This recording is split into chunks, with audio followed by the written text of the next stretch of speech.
kita mengidentifikasi siapa orang ahlul yang para ahli pengelolaan zakat di sini. Mana yang terbaik, kampung mana yang terbaik selama ini, buat penilaian. Kemudian pelajari, datangi bersama-sama. Bagaimana, kenapa di kampung ini bisa, kenapa di kampung ini tidak bisa, bagaimana pengelolaan, bagaimana penyaluran. Para kecil yang hadir di sini, mohon menunjukkan peluang baitul mal, sehingga ini adalah bagian percepatan kesejahteraan masyarakat. Jika para pemilik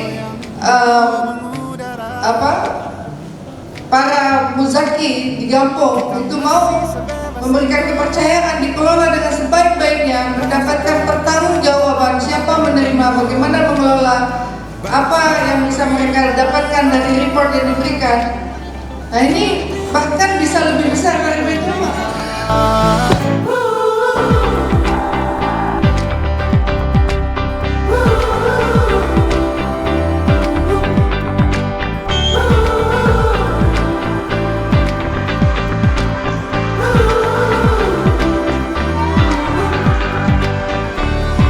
Putaran bumi dan waktu yang terus berjalan menempa kita.